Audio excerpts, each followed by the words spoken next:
Alors dans cette vidéo, je vous explique comment calculer l'aire d'un parallélogramme. Quand on a un parallélogramme, la formule d'aire nous dit que on va multiplier la base par une hauteur du parallélogramme.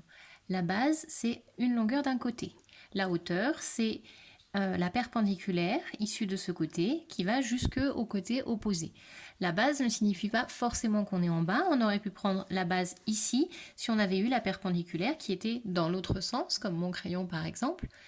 La perpendiculaire qui part de ce côté-là et qui va jusqu'au sommet, au côté opposé, serait aussi une hauteur. Donc qu'on ait base fois hauteur ici ou base fois hauteur par là, on va obtenir le même résultat. Alors d'où vient cette formule?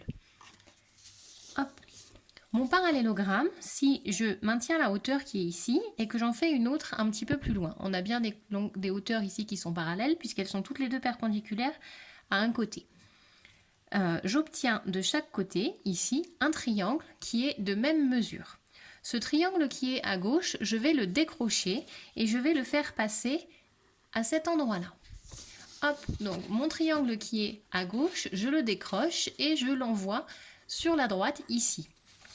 On va donc obtenir une nouvelle forme là, qui est un rectangle. Qui est un rectangle parfait, puisqu'on avait un rectangle à cet endroit-là, et on a un nouveau rectangle ici qui s'est formé, puisqu'on a mis deux triangles identiques, l'un au-dessus de l'autre. Cette figure-là, ce morceau ayant été enlevé, et mon parallélogramme ont exactement la même aire, puisque le morceau ici a juste été déplacé, donc l'aire n'a pas changé. Pour calculer l'aire du rectangle, on va faire la longueur multipliée par la largeur. La longueur qui est ici, c'est la longueur B. Puisque mes côtés opposés sont égaux, ça veut dire que la longueur ici, qui est la longueur du parallélogramme, c'est la même que celle qui était en bas.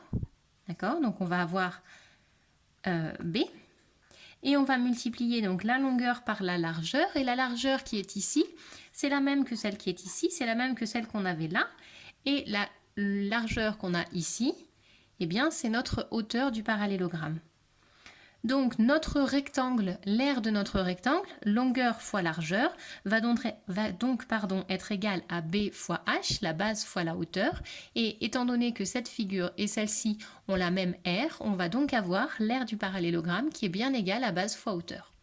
Donc vous n'avez pas à refaire toutes les étapes quand vous devez calculer l'aire, vous avez juste à appliquer la formule. Cette formule, on l'apprend par cœur et on l'utilise directement dans les exercices.